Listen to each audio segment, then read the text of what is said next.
Hi, everybody. Welcome to day number 3 of How to Make Money with Email. It's a mastermind. Not what's the opposite of a mastermind? I was going to say something witty and I got nothing. I just hit this wall. So anyway, let's start with a big question from Deborah. This question, we've been saving this question to release to you all. So here we go, Deborah. Okay, so I went in to do my quick start guide and make a sequence, and I was able to put all the emails in there. However, when I do not a sequence, just a regular email, there's a sidebar that allows you to like change the button to like bigger, smaller, your own colors, whatever, or in a photo to change the size, etc. I cannot for the life of me, when I go into those individual emails that are part of this sequence, find that sidebar to change those things or to put like a link onto the picture or a link into the button. Okay. Um, Hang with me till the end. Since that's a Kit specific thing, Okay. I can answer that. And for the sake of those that aren't on Kit, I just know it's like one of these really like no-brainer, simple little things sure, that I sure. I'll that yeah, I'm I'll not show you. doing. I'll show you Okay, where thank you you. do that. All right. So how'd it go yesterday? Anybody? All right. By the way, congratulations, Deborah, on making things happen, getting things going. I know that if you haven't been doing, if you don't do this every day, all day long, like I do, it's sometimes can be very frustrating when you're getting started. So going through those motions, it becomes much more familiar. So keep on rocking. I love it. Um, so if you have a specific issue or question, drop it into the chat and I'll do my best to answer it. The way we're going to go today is we're going to talk about what to send, frequency of sends, um, how you might consider using the goodwill of your readers, what's too much. I know that many people have have probably an opinion or questions about that. Some of you are already doing maybe more than others. So just real quick, let's take a poll, the chat version of the poll. What are you sending your subscribers? If you are familiar with the Forever series, let me know if you're doing that and how frequently. If you're sending broadcasts, what are you sending and how frequently? And if you're doing anything RSS, are you using the RSS in any sort of way? I'm just curious to know what everybody's doing. And there's not a right answer here, by the way. I'm just curious to know where everybody stands right now. So 2 emails a week to the entire list. Okay. 2 weekly broadcasts and 1 Forever series, 3 total.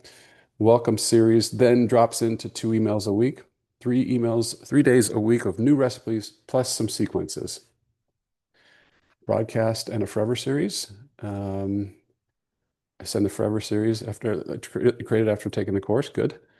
I'm currently sending out 3 per week, Monday, Wednesday, Friday, starting meal plan in 2 weeks. That will go out Saturdays. Should I automatically opt my entire list into the meal plan segment or let them opt in? The answer is depends, Whitney. Um, we can talk about that in just a moment. I'm going to say do it, but I'll explain why. A Forever series once a week for 16 weeks. Great. Tina, they're just waiting on that 17th from you. My goodness. 2 broadcasts. Well, by the way, don't let me forget, there's some tricks to if you want to more easily build out your Forever series and build it out faster, if you want to add to it. 2 broadcasts a week, especially if you're doing 2 broadcasts a week. Total of 4, 3 a week, and a seasonal Forever series. Katie, that is just that's outrageous. A seasonal Forever series, that's next level. All right. I'm sure some of you will have questions about that. So, Katie, be ready to answer what the heck you are doing and how you are doing it. Forever series, 1 broadcast, broadcast-ish. Okay, the ish part has me interested. Uh, in a good month, 1 to 2 a week. Fair. All right. I love the honesty. Okay. Um, we've got Forever series once a week, not enough content yet. Okay. Wilma, there's got to be some seasonality in what you're doing. I've got to believe. Um, let's see here. Welcome sequence, then 1 equal email, monthly broadcast with recipes released within the last month. Forever series after finish. Okay, Leanne, this whole session is for you, my friend. All right. Yes. you need to hear what I'm about to say. All right. Okay. Thanks, people. Appreciate you. That is super helpful. Let's dive into this. Um, I'm going to talk very briefly about a couple of main concepts that are kind of Matt Molinisms a little bit, just because I've been talking about them for so long. The Forever series has, it's kind of fun for me to sit back and watch a little bit. That's a term I coined, I think, in 2017, and now it feels almost like a standing, um, widely recognizable term. For those that you're not familiar with it, I introduced this concept here with the same example I've been using since 2017. It just plays. It still plays. All right. So this concept of the Forever series, it's basically taking your best content and putting it on autopilot. All right. So some of you, bear with me, you've heard this example before. This is James Clear. Those of you who are familiar with the book Atomic Habits, maybe you have it on your shelf right now. I discovered James before the book came out. Wow, I'm an OG. Back in 2017. And back then, he was primarily blogging about habits and personal development and being awesome. He was doing it on his blog, was his main place. And so I signed up for his newsletter and I started receiving these emails from him, about one per week. And if you think about what this is like for me, the reader, well, I'm getting these emails. It feels like James is sitting down on a Wednesday and just typing out something to me. It's all new to me. But in reality, when you dive into when did James originally write the articles that are the meat of each of these newsletters, I went back and took a look, and I'm making that a mess, aren't I? Here's what happened. So there's these first two that are kind of welcome emails, and then the very first one, like his main piece of content, forget about setting goals, focus on this instead. He had originally written that in October of 2013. And guess what that is that you're supposed to focus on? Not goals, but habits. In 2016, the next one was in 2016, so that was a year old. And he did squeak a new one in there. And then this one was from 2015, 2016, 2015. This one was like 4 months old. Who does this guy think he is? He's pawning off his old stuff on me. All right, does he think I'm a sucker? Look, he's been talking about habits for over a decade. He has been on the best-selling, I think, consistently with his book, Atomic Habits, on the New York bestsellers list ever since it came out. But he's been talking about it for much longer, way before then. The thing with habits is that they are evergreen. When you teach about this topic, it doesn't change. My grandfather could have benefited from James' advice, and my grandkids will probably benefit from James' advice on habits, right? So, should he start with what's new, the latest thing that he just created? When he is starting, he needs to start foundationally. Okay? This concept applies to all of us, and very few, in fact, only a fraction of you here, maybe half, maybe, who have heard me talk about this before, are implementing this technique right now at any level.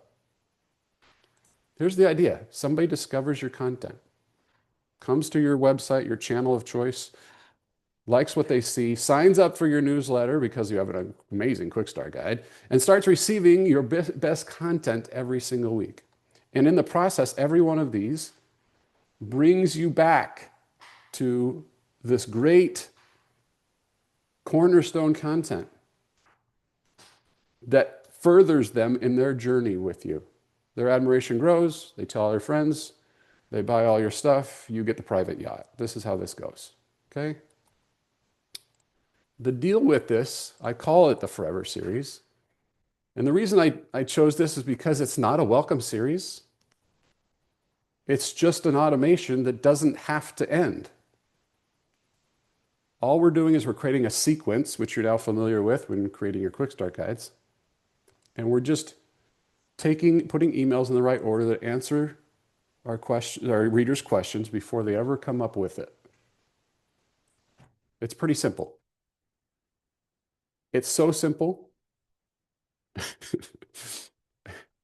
so simple that if you start with just your best messages, you put them in the right order, you decide how frequently should they get them, and then you just add the new stuff that comes into the right spot. Tina, I'm talking to you now. The new stuff that could be evergreen could be dropped into the right spot. So when something new comes out, you have a choice. Where do I put it? I put it at the beginning of the series or at the end of the series. I can stick it in the middle. I can move things around when things go stale, or I have more data that tell me what is working. Okay? If something stinks, you pull it out. It's set in a sequence, not set in concrete. But the great thing about this, my friends, is that, and for those of you who've had it, how often are you updating it? Is it still working? Remember 3 years ago when you made it, when we were first talking? Is it still working today? My guess is that to a degree it probably is. And if you've had to make tweaks, they've been minor. I know for me in my series, continues to run.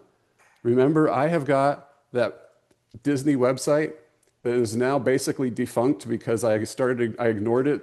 It started ignoring it in COVID. And so, but people are still signing up and they are getting emails that help them with their Disney cruise because the knowledge there is evergreen that's in the Forever series. All right. This is where my brain glitches. Basically, when they sign up for a quick start guide, then they get dropped into the Forever series. Do they also get your weekly emails? The answer in my world is yes, because seasonality does matter, 100%. In fact, I almost take it for granted.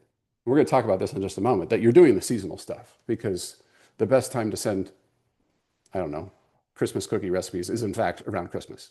It doesn't work in a Forever series.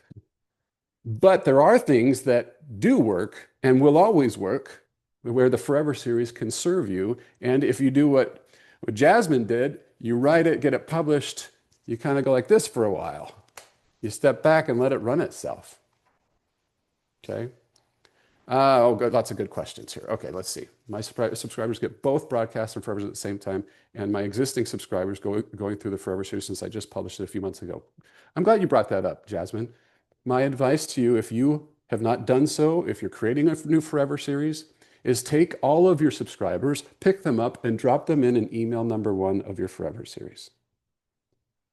If it's good enough for the newbies, it's still probably good enough for the people that have been hearing from you for a long time. What about a welcome series? Do they get dumped? Did I answer that? I think I answered that, right? So welcome series, finish the welcome series, quick start guide, finish the quick start guide, then add them to the Forever series. Deborah, since you're in Kit, I know that you can create an automation or a rule that basically says when they complete this sequence, AKA your welcome series or your quick start guide, add them to the new sequence, AKA the Forever series. Did I hit record? I did hit record. Okay, good. You might need to update your Forever series. Yeah. By the way, I didn't think of this till just now. Many of you who found me, I don't know, a long time ago, you'll notice that I'm much more Roundup heavy these days than I was back then. Maybe some of you picked up on that because of what I was talking about. We solve one problem per email, but we often have multiple, especially when you're talking about food, multiple types of cookies, solve the main cookie problem. And so many of my clients have gone back and updated the most important emails in their Forever series to make them Roundup styles, and they just simply get more clicks. They get the same number of opens, but now they're getting more clicks. One of the best things I did, which allowed me to work less and make more. I love it. Great. So how do you set it up so you don't get multiple emails in the same day? Well, the first thing to do, Deborah, the easiest thing to do is what Jasmine is doing, is just schedule different days for these things. Now, this is not true for everybody, but for many bloggers, it is true. It's definitely true for food. In Google Analytics, it used to be easier to tell what days of week you were getting your traffic.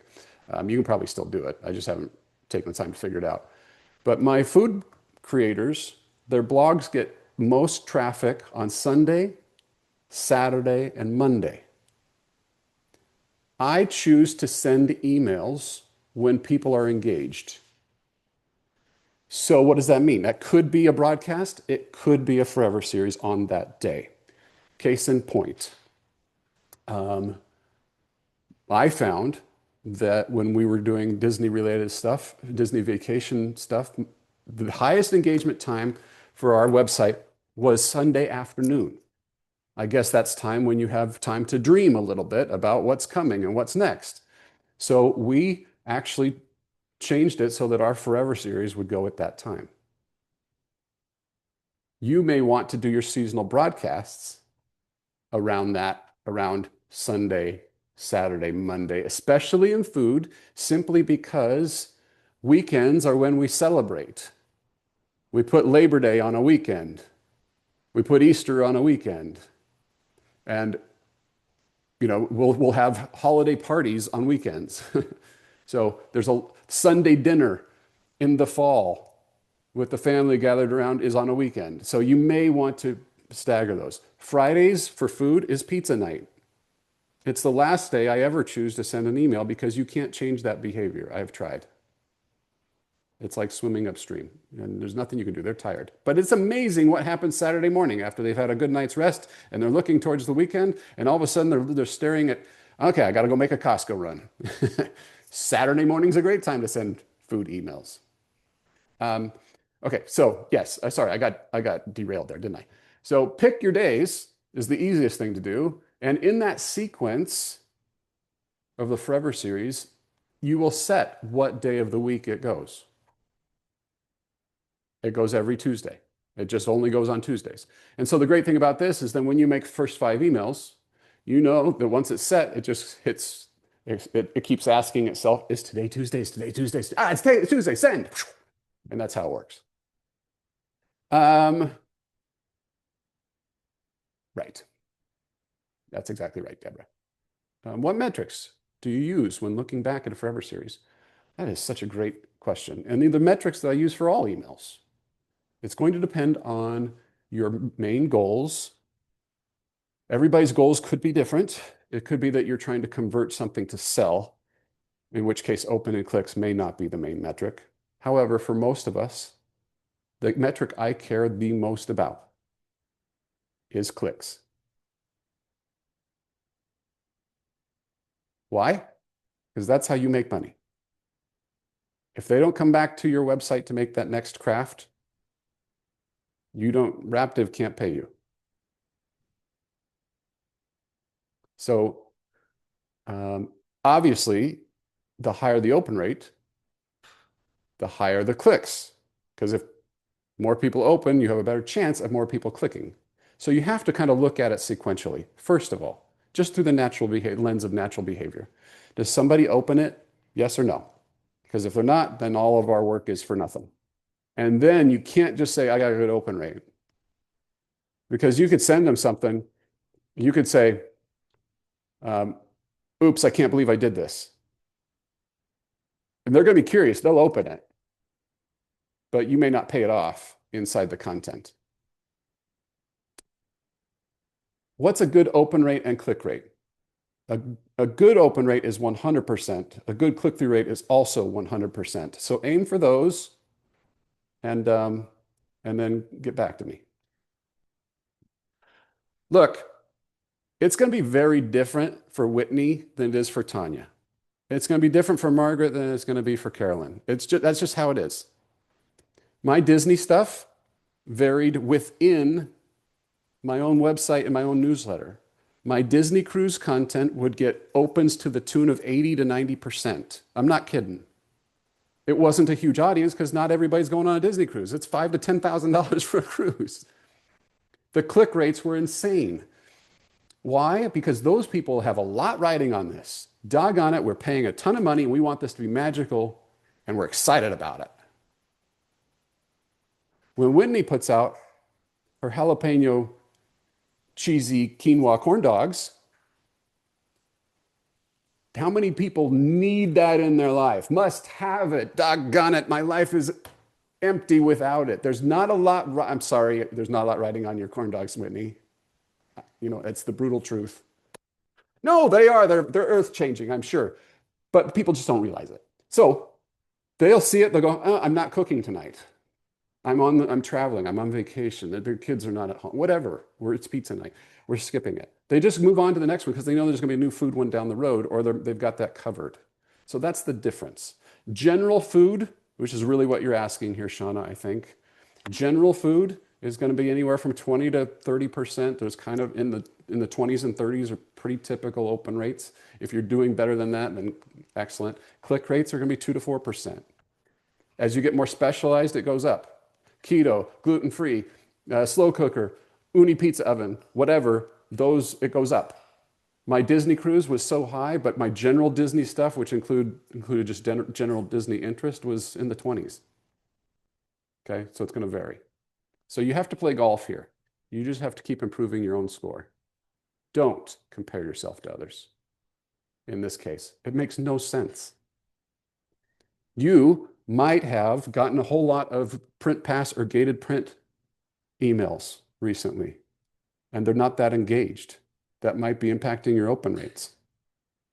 Or you're talking to somebody who has a tiny list, and the only way that they grow their list is that they've got a sign up on their sidebar, which is impossible to find. And so the people who really love them to the extent where they need restraining orders are signing up, and that's the size of their audience. They may be at 100% open rates. So don't compare yourself to them. You have a different strategy.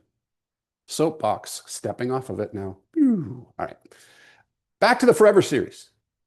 One of the main points I want to make here for those that are ready to graduate to the next level of Forever series awesomeness is a couple of points. First of all, have you extended it beyond wherever it is? This is for Tina and who admitted her number. Because what happens after week 16? Are they magically going to come back on week 17 on that day when the Forever series was supposed to happen? If they're in the habit of doing so when they answered emails, they might if there was a 17th email in week 17. Now, you may be limited in your content. I get that. You can cycle it if it makes sense for you. You can start it over. Now, maybe 17 weeks is too soon, but a year is not. Jasmine, what you might do is you might go take Forever Series 1 as you get closer to it, hit duplicate, make Forever Series 2, go back to look at Forever Series 1 and go, which ones of these do I not want to include going forward? Delete, delete, delete, because the stats just didn't pan out. And then a simple thing to do is that when they're about to hit the end of Forever Series 1, you use that rule that says when they complete Forever Series 1, add Forever Series 2. It just looped them, basically. You can do that in any platform. And you can do that indefinitely. Those duplicates are fantastic. By the way, what about repeating stuff? Is anybody worried about that? Now, some of you don't have the same issues, okay? If you have food, you shouldn't worry about it. People forget. They get hungry a lot. Or they loved it the first time. You almost can't overdo it with food. I know you won't believe me, but if you have the world's greatest chocolate chip cookie, that should be in your email once every 5 or 6 weeks, especially if you're doing roundup styles. Now, if you are in the parenting niche or your education, if you're in crafts, it's a little bit different, but think through the same process. If we have email math of open rates of, let's say 50%, that's really good. And let's say that you had a 10% click rate. That's fantastic.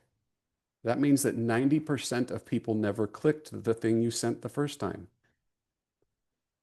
Is that bad? No, that's just email. But what I'm telling you is that we stress out too much about sending the same thing again. I've done it in every single niche ever invented that I've touched. Okay? Take your best stuff, repeat it. Look back at your Forever series as you have it today. Look at the ones that have the highest engagement and ask yourself, can I make this in a slightly different tone, different voice, different subject line, change it just a little bit, but doggone it, the guts are pretty much the same? The answer is usually yes. Man, I am saving you all so much time right now. By the way, how many of you don't believe me? You don't have to raise your hand. I know you don't believe me. I'm begging you to hear me on this. Repetition of content in the same way that on Instagram, our friends that are crushing it with Instagram take the same reel and send it every third week. It's kind of the same concept. What if recipes are seasonal? Do you save them for a different day of the week and set it up as a seasonal automation? I'm going to talk about how I do a seasonal broadcast here in just a moment. Should the Forever Series emails be as short as the Quick Start Guide emails, like the same energy? That's your voice, your call. The same fundamental principles apply. People don't read, they skim. Get to the point, solve a problem. All those exact same principles apply. So certainly, however much. Look, okay, just on this point. There's two parts of my brain at battle here. The first part of my brain is that I know that me and we overthink the writing of the emails. I can tell you that from data. Have I used the Neil Patel example in this class? Are you familiar with Neil Patel? Okay, some of you are nodding your heads. He's a marketing guru. He's been around a long time. If you ever signed up for his emails, they are shorter than the average tweet. And they work every time. He says something like, what if you knew how to reverse engineer how your competitors ranked #1? Here's exactly how to do it. Those are his emails. They get me every single time. There's no, I don't know, I haven't been signed up to him for a while, but it used to be there was no logo, there was nothing pretty about it. It was a plain text email. Why does that work? Because I don't care about all the other accoutrements. I care about the problem that he's solving for me and his solution. Okay, so that's one part of my brain. The other part of my brain is saying right now, more than ever, it's important to build a brand. Okay, so those brand elements I think do matter. I think your voice does matter. Your special take on stuff matters. I think it's up to you to balance those two. My advice, however, would be to not sacrifice quantity for getting this brand exactly right. I would send more. I would send shorter if I had to. Of course, there's good, better, and best. But the worst is not sending at all. For food blogs, do you include images in the Forever Series emails? So you will, I may have mentioned this before. I've run some tests recently, and I can tell you that you will get more clicks if you do not include images. That's what the data tells us. Now, that may not be the only reason to include or not include images, though, right? You may have a branding component that you want to communicate as well, in which case you may sacrifice the slight uptick in clicks for making sure that you've got your beautiful photography in there. Okay. Oh, the other point I wanted to make about this Forever Series thing, the first one is that you can add more to it and add faster. One trick that you can do that is go to your broadcasts. And for those of you who are just building it out for the first time, this is a great place to start. Go to your past broadcasts, find your best performers and ask, can these be made evergreen instead of seasonal? So if it was Christmas cookies, maybe it's just cookies. If it's fall casseroles, maybe it's just casseroles. If it's I don't know, fall aprons. Maybe it's just aprons. All right. Can you take that same concept and just make it evergreen? If so, copy, paste into your Forever series, change out the seasonal stuff, and then make it to evergreen, and presto, you have a new addition to your Forever series. For those of you who are looking for ideas for your Forever series, sometimes it makes sense. Like in the Disney cruise, it was easy for me because there's certain things that you need to know more than others when you're going to go on a Disney cruise. So email number one was the most powerful Disney cruise tip I ever learned. So I'm sharing my very best piece of content right from the jump. Week number two is what to pack, because everybody wants to know what to pack. Week number three is how to avoid getting seasick. Week number four is what happens on Disney's private island. Now, down the road, after we've built up some trust, in the middle, like week 12, week 15, I don't remember, do you need trip insurance? That linked them to a 5,000 word article that had an affiliate play in there. And it's a legit question, but you're not really thinking about it when you're first planning a Disney cruise. But by week 15 of being served by Matt and Alicia, you may go, oh, these people know what they're talking about. They've been right so far. Maybe they're right about this Disney cruise stuff. Maybe I need to pay attention. So where you put things matters, I think. What would happen if I led with the Forever series? What if that was the new, or excuse me, with the trip insurance? What if that was the new article of the week and they were a new subscriber? That's not an awesome experience. You're like, what? This is trying to shill on Allianz World Insurance. Okay, kind of weird. But by that point, it works great. The journey is everything. And my challenge to you is that you have not thought through the journey. Maybe you have generally, and maybe it's time to think through the journey for your segments. More on segmentation tomorrow. But if you know something different about somebody, they're coming in for a certain type of planner. All right. They are a teacher, and they're putting together planning, and they're a teacher. That's different than perhaps a mom of young kids with a planner, right? You may have content where you can serve teachers for 5 weeks in a row, 10 weeks in a row, 50 weeks in a row, whatever it may be. Also, I'm telling you, Forever series, you don't have to think in terms of forever. You can. I'm going to tell you the opposite from where you were before, or what I said before. You need to add to it. Some of you just need to get going. And wouldn't it be nice? Let's say that you had air fryer stuff.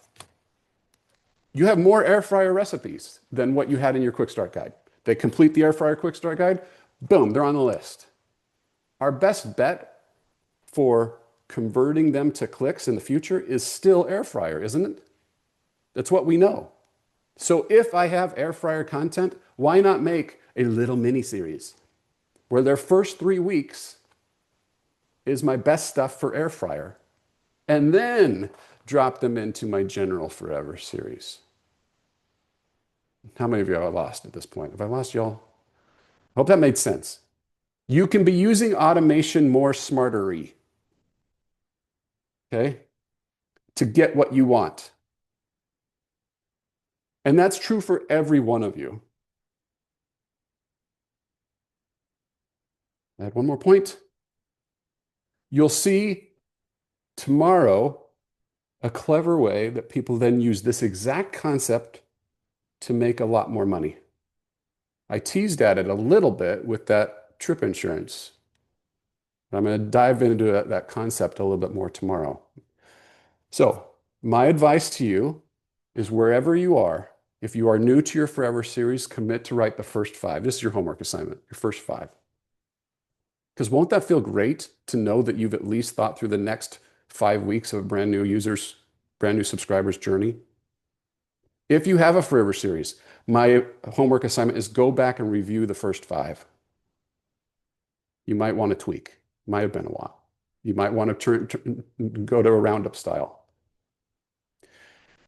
If you have category-specific quick start guides that you're thinking about, I would suggest that you consider extending the journey for those people in a Forever series fashion at the category level.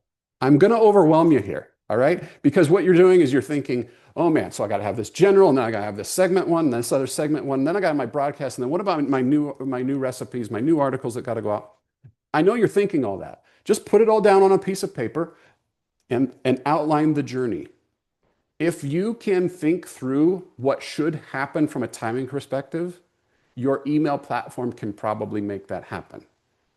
Don't do it the other way around, meaning let the email platform dictate. I want you to think through the journey. What's the best journey for your audience? Because this whole thing is about making money with email. You cannot make money by selling, sponsors, or anything else until they trust you.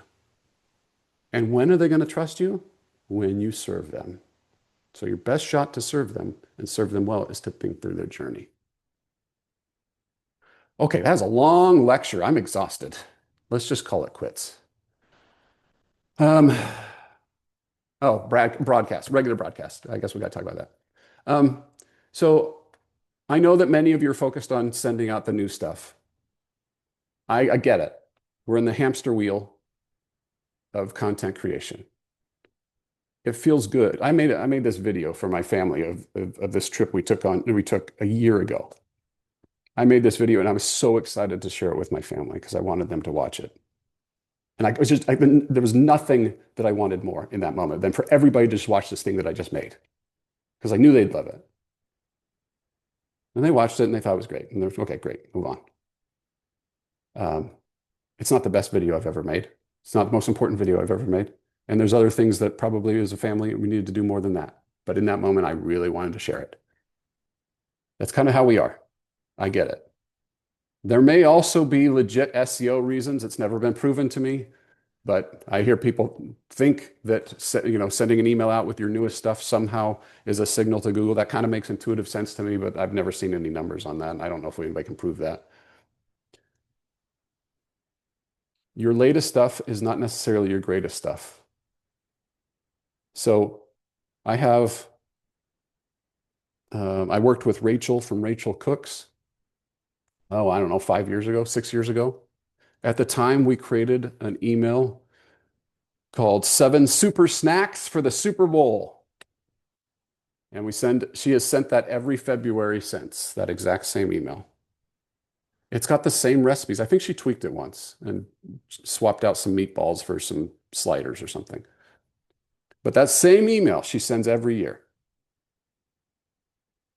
She has never once, to my knowledge, had somebody email her and say, Rachel, when did you originally publish this salsa? Because who cares? Whether it was 5 minutes ago or 5 years ago, they don't care. They need the salsa now for the big game. So, sure, use your broadcast to share your newest stuff. But my suggestion is that you think in terms of what is best for your reader at that time, since we're talking about seasonality. I'm going to drop this. Many of you already have this resource. I hope it helps one of you today. This is the way I think about planning out the broadcasts. Come up here and hit File, make a copy, and then you can make it your own. This first date right here, if you just change this one to, like, if instead of Wednesday, maybe it's Thursdays, whatever it is, you change that, it changes all the rest of them for you. And then you just come in here, what's my reader thinking about at Super Bowl time? Well, they're thinking about snacks and finger food and cocktails. Great, here's what I have. Just drop it in here. This works for any topic. It doesn't have to be food. This is obviously food oriented. Just change it from recipe to article, topic, or whatever.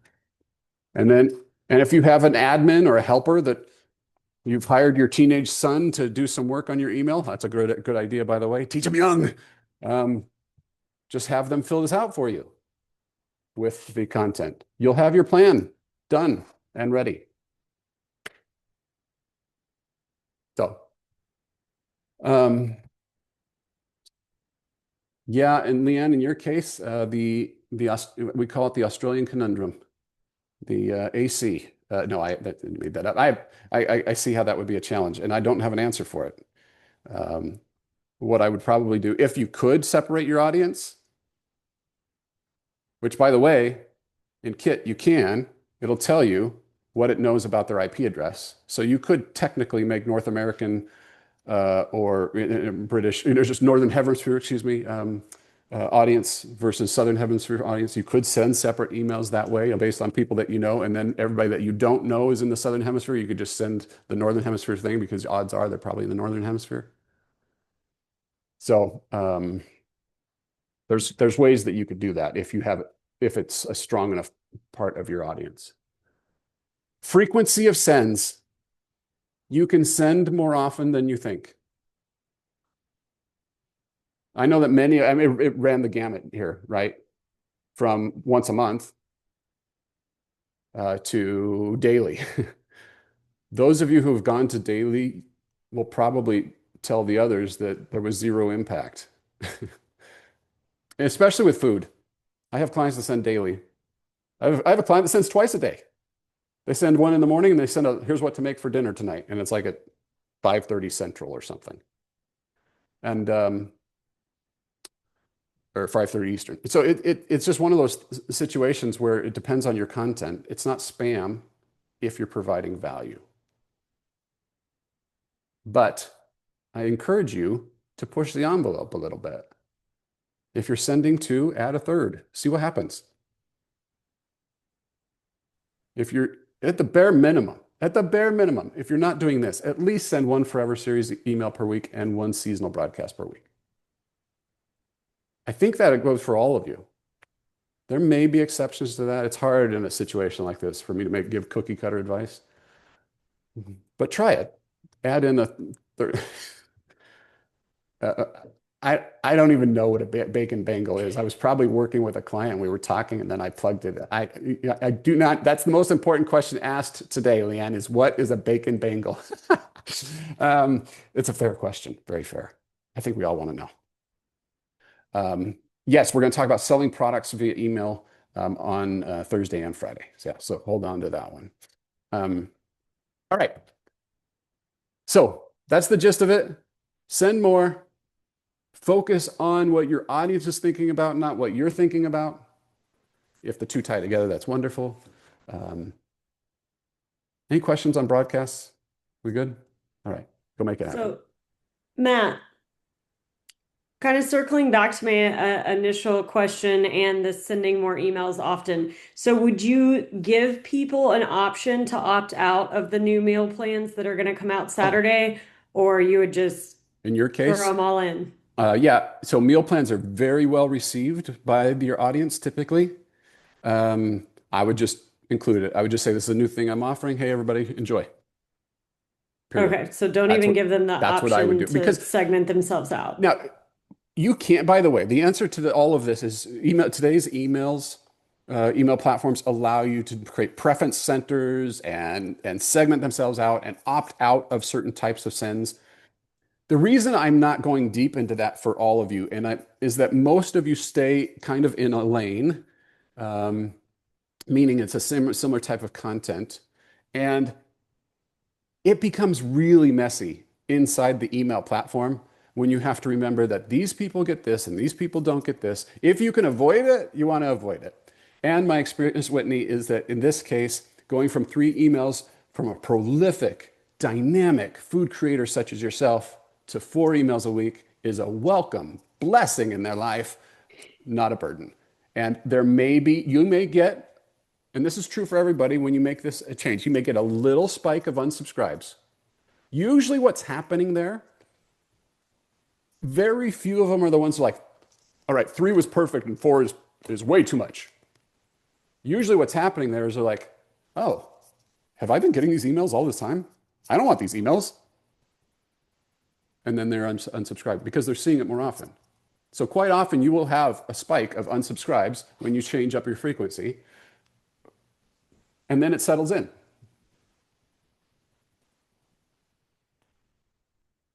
Yeah, Carolyn, this is true.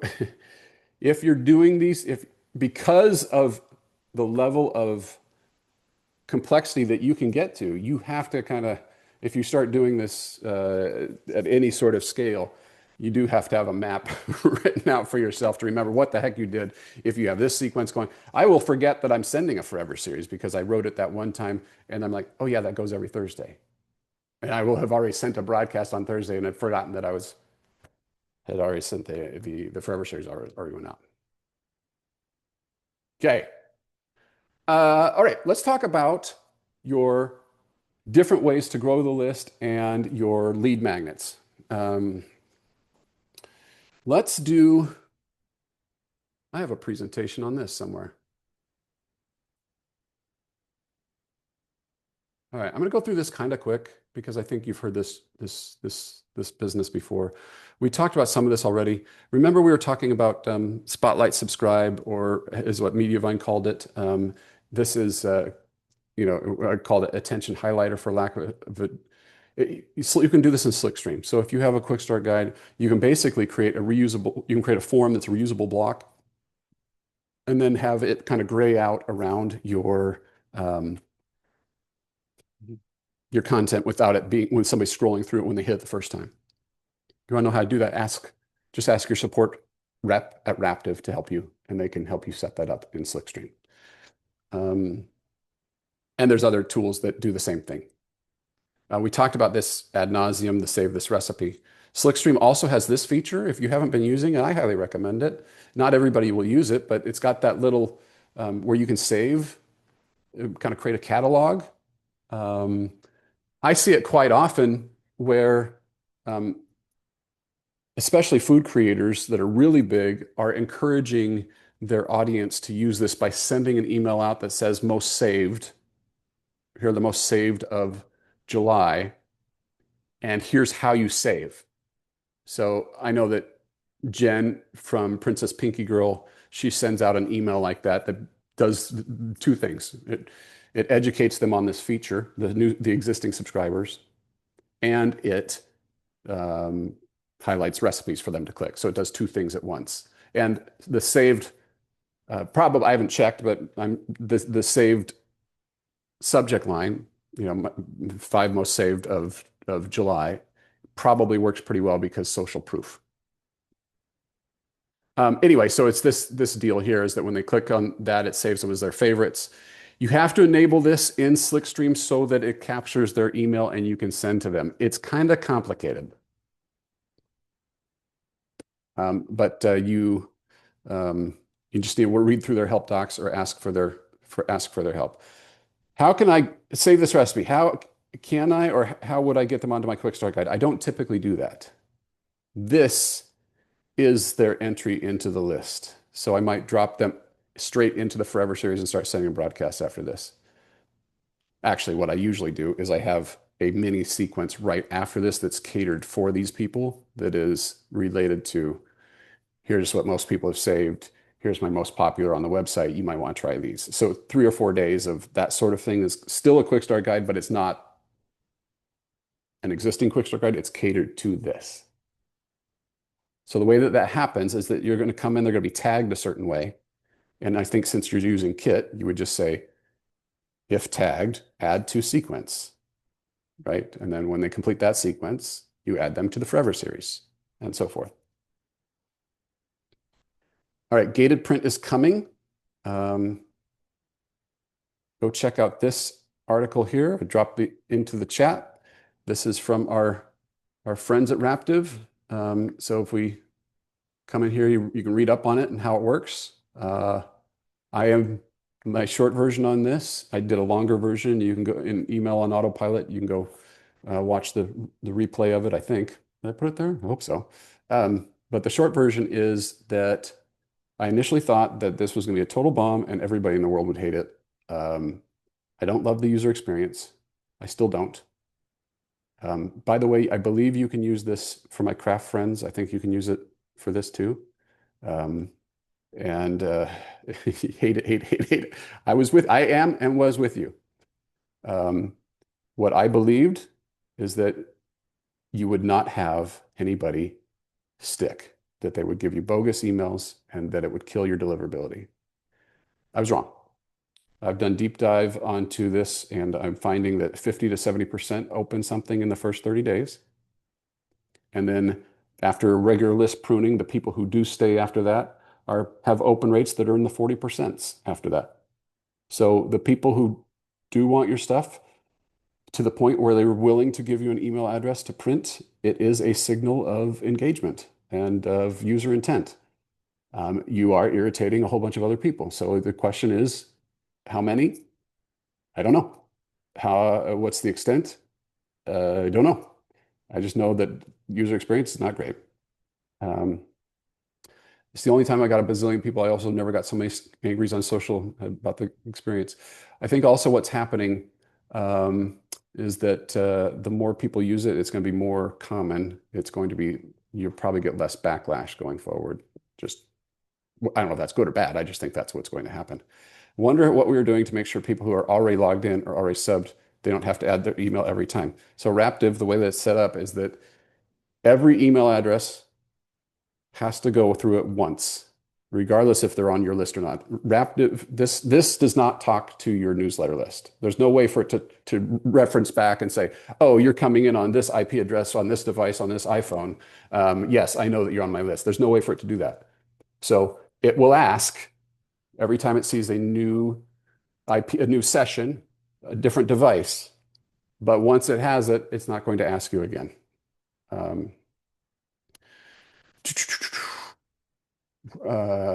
Isn't Raptive giving an option? Yeah, they have an option for you to, they're working on a way for you to be able to bypass this if you want as a user, if that's what you're asking. I'm not sure that's what you're asking. Okay. You got to do you, right? You got to do you. Quiz. So I don't have a lot of experience here. I share this because this might be something that you do better or you do better with. So I did not set this up for Heidi. I don't know Heidi at Foodie Crush. I'm just a fan of her implementation of her what should I make for dinner? Take the quiz. If you want, this is an affiliate link, but it's the software that she uses. And basically, this is the kind of thing it says, do you want noodles or meat? And then you click it, and then it takes you to the next one, asks you another question. And at the end, it makes a recommendation for what project you should make, what recipe you should make, or what type of Disney princess are you, whatever. And then you can either have that emailed to you, force them to give you an email address to email it to you, or you can invite them to give you your email address and show them the result at the same time. What happens once they put an email in and come back? Does that not show up? If you're talking about gated print, if that is, if they went through this, it will remember them if they stay on that same device in that session. If they leave, if they come in from a different device, there's no way it can know. It can't associate the two together. All right, pop-ups. About another day. Sessions, it'll hold on to it. Yes, it'll keep it. Does that make sense? Okay. All right. So pop-ups. I'm not going to spend a lot of time on the whether you should or you shouldn't. And you've heard me give this talk before, perhaps.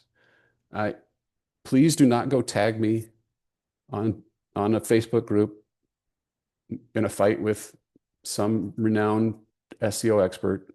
I really don't want to get into that because the SEO people will tell you just don't do them. And the reason for that is pretty simple. There's some very generic advice that comes from 2016 that was reiterated in 2017 that basically says, uses the terms intrusive interstitials. And what I can tell you is that I spent 3 months of my life 2 years ago because I couldn't very well recommend pop-ups and have my clients who depend so heavily on SEO get penalized. So I had to know. There is no real proof or guidance on exactly how to do a pop-up that allows you to, that says you're going to get penalized or not get penalized. So what I do is the same thing that Raptive does. And to my knowledge, none of my very big bloggers have taken hits SEO by doing it my way. And let me just back up. Google doesn't want to be the SEO or the pop-up police. Have you ever considered there are truly, and I'm not exaggerating, there are hundreds and thousands of ways that you can create a pop-up. A pop-up means hundreds or thousands of different things depending on the tech that's used, the device that you're on, the industry that you're in. And so to make this general statement that pop-ups are going to hurt you in Google is just simply wrong. It's not accurate. If I were an SEO person that had no vested interest in email, I would just say, yeah, don't do it, because they don't know. They haven't done the work that I've done to find out what works and what doesn't work. Okay. So anyway, Raptum and I have had conversations with Google about this. There's nothing published that will, this is one of those situations. Let me end it this way. This is one of those situations where I can't prove what I'm saying and the SEO person can't prove what they're saying. They cannot prove to you that you will get penalized in any way, shape, or form by having a pop-up of any sort on your website. They just simply can't. That data does not exist. And I can't prove to you that you won't, because if you did get penalized, would you actually know that it was from the pop-up? There is one error. There is one time where they will send you a notice, but you're never going to do the stuff that will get that notice from them. So if it somehow hurt your signals, I would never know, and you would never know that it was the pop-up, because we're talking about a gazillion variables that Google uses.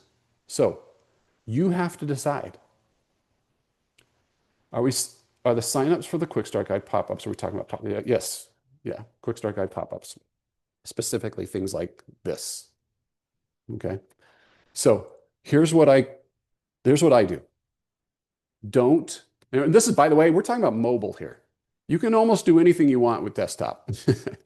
I still suggest that you make good user experience, but any of the guidance that has ever been given is only about mobile.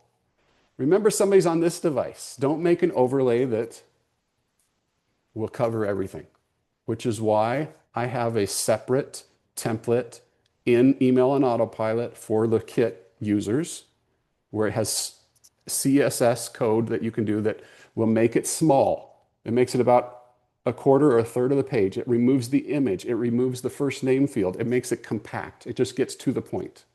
It's very minimal. You need to make it so if they touch anywhere around it, that it closes. You don't want to make it one of those things where, oh, I've got to use my fat thumb to try to figure out where that X is and click that exactly. We don't want that. Also, you want to show it after you've had a chance to interact with the content on the website. Okay, so right away, the very first thing, I don't think that's a good idea. So 10 to 15 seconds, however, is long enough for people to scroll and to decide, is this content related to what I'm doing here? And this last one, the other complaint that people have about pop-ups is that they're annoying. My answer to that is don't be annoying. If I Google Disney Cruise tips, I land on this website that immediately puts this big form in my face that says, never miss one of my updates. That's super annoying. However, if I'm engaged with the content and I see that this is exactly what I was looking for, and this is solving my problem, and then a pop-up says what to expect on your first Disney cruise, which is exactly what I was thinking about, bingo. That is not annoying. That's actually helpful. So my answer to this is simply don't be annoying. I've gotten feedback about multiple pop-ups on one page. Yeah, you want to do that. So you're going to want to make sure that you're using a software that doesn't show multiples on at the same time.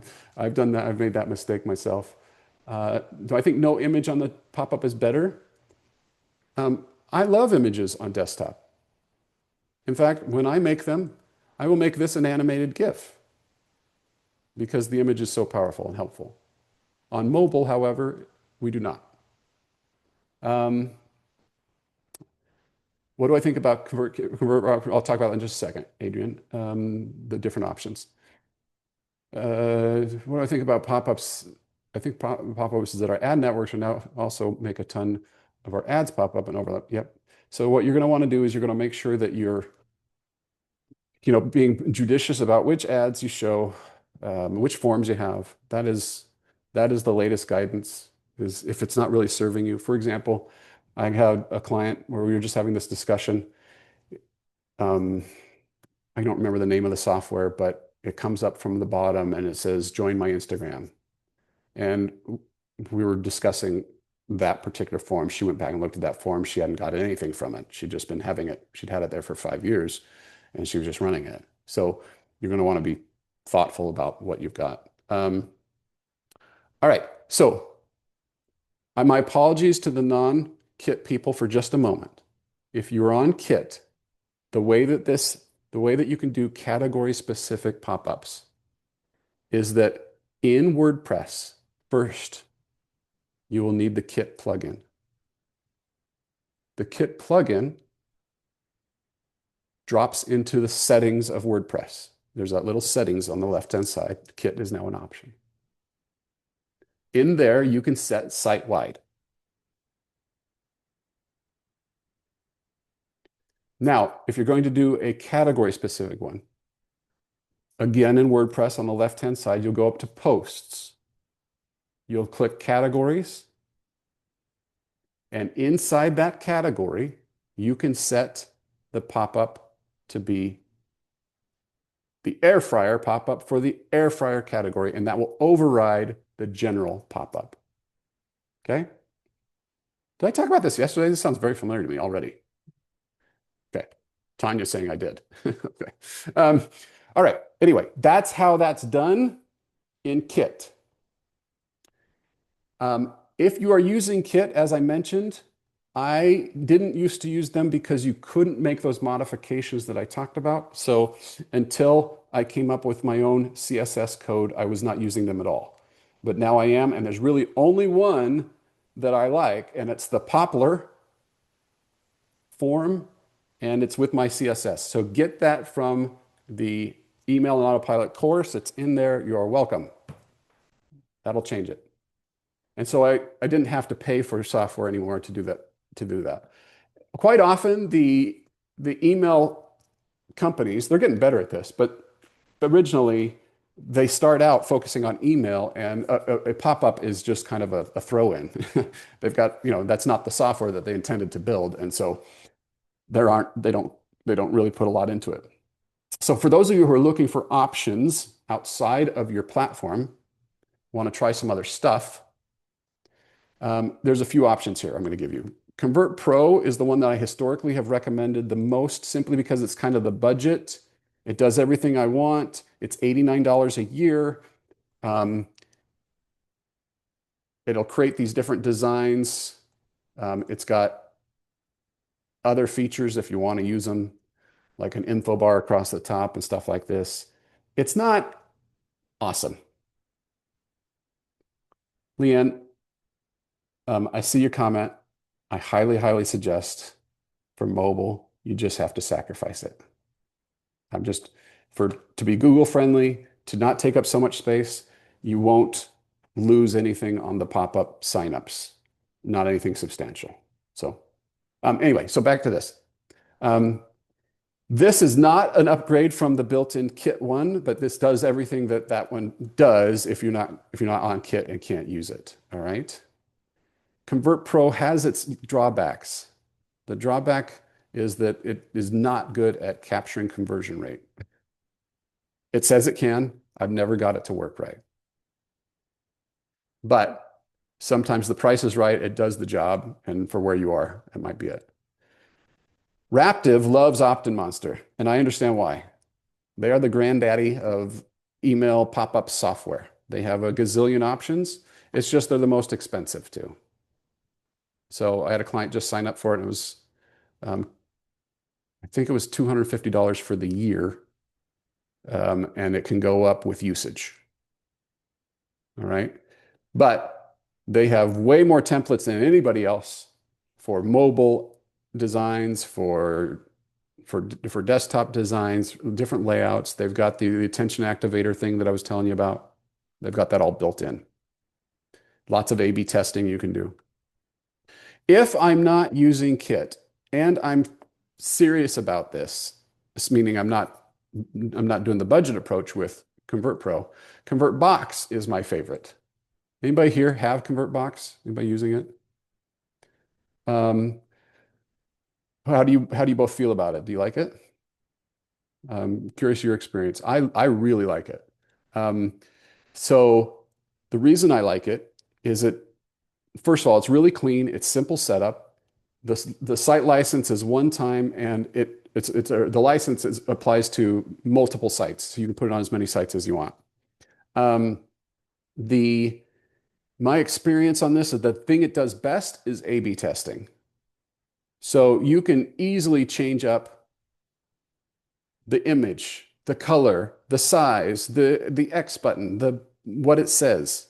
So for example, on this one, I ran this test, this picture against just the ship, and got my feelings hurt real bad because people prefer the ship. Is it my spindly legs? I thought we were a cute family. I was like, oh, look at our cute family with the Disney cruise. Don't you want to be like that? Nope, they do not.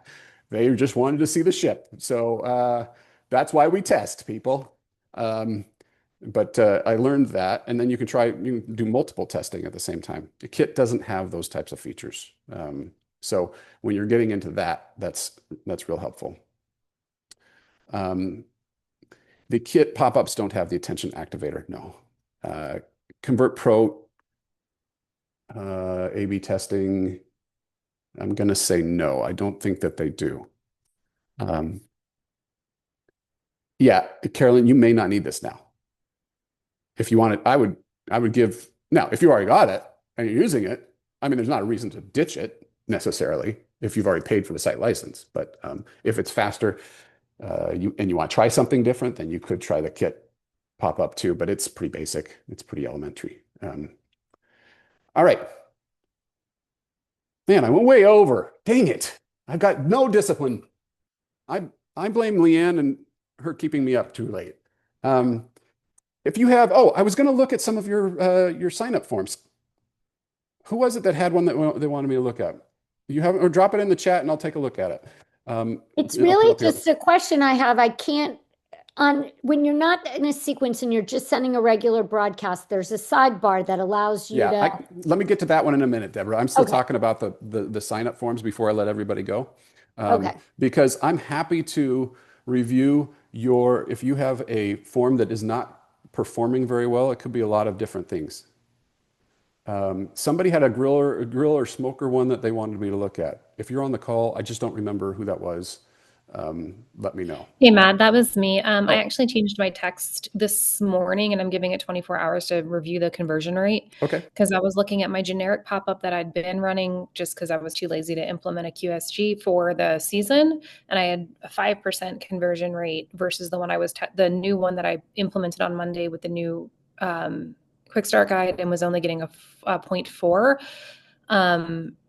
So I did change the text this morning. So I'm going to give it 24 hours to see how that goes. And if it still tanks, I'll let you rip it apart and help me. Sounds good. All right.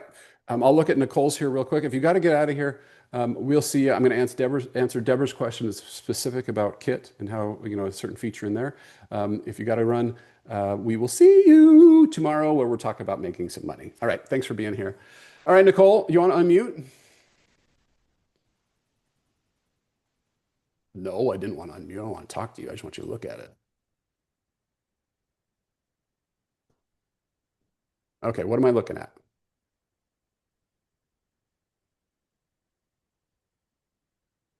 You can't unmute. Okay. Is it this here?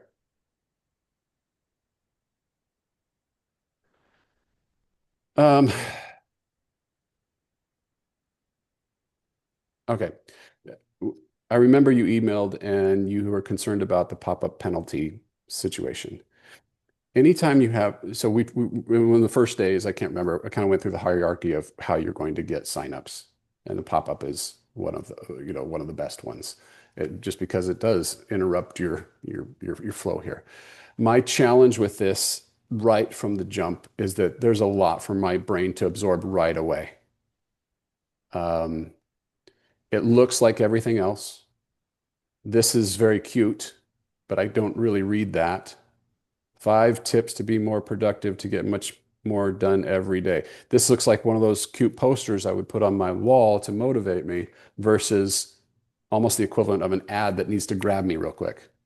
Look, we want it to look nice, but if this said something like, my 5-day plan to being more productive, 5 secrets to ramp up your productivity, 5 secrets to get more done every day. That's even tighter, right? The more that I have to think, the less I'm likely to sign up. So the fact that I have to absorb what all this is because my brain has to, because the design is so pretty and I've got to figure all that out in my head and then figure out that I've got to sign up here. And also it looks like everything else here. Yeah, I think people are saying the same thing, that they skim over it. So from a design perspective, we need some sort of way, like, I'm not saying this is the answer. I'm just giving you some ideas. Like, you could even smack in the middle of this, like right in here. I don't know if you can see this. Like, if this was right above this and between these, there was something that broke it up that says free bonus, 5 tips to smash your goals.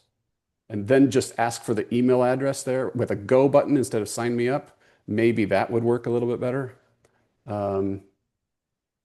You're asking it to do a lot of work on one page, on all of them. Where is your traffic coming? My guess is that the traffic comes to the individual posts primarily, right? Like,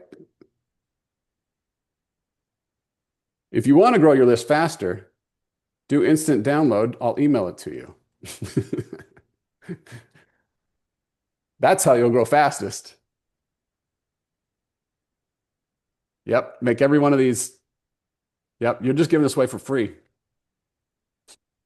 Every one of these would pick the ones that are most important or the best ones. Just try it. I know it's more work, but this is how people in your same space are growing their list big time. In the printables world, is that you will get a lot of signups. And if they don't actually click, they got this far. Look, I'm being a jerk for a minute, all right? But for that, to the user, they got this far. If they click this, you get nothing. You don't get an ad. You don't get a page view. You don't get anything. You get goodwill, but I guess. And if you wanted to make one form, you could take them all and lump them all together as a zip file and have all of them in one, where all the PDFs are in one, all the July PDFs are in one, they can pick and choose. Or you could do the entire year in this style. Because if I want January or July, maybe I want all of them and I want them all in this style. So give me all of those right here. So Nicole, is that answering your question?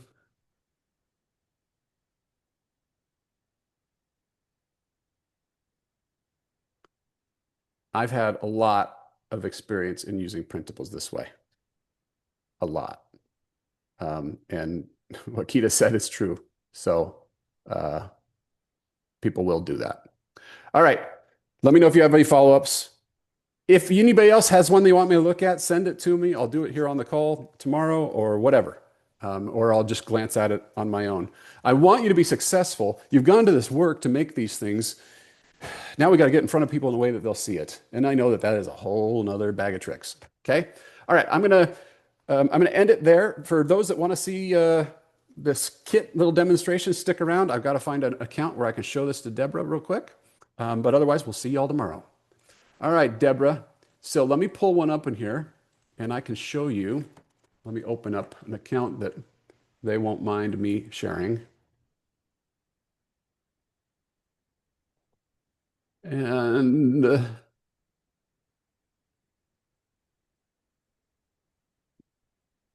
hold, please. Gotta get it.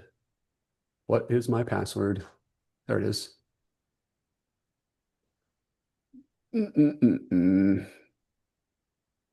All right, here we go. Let's get in here.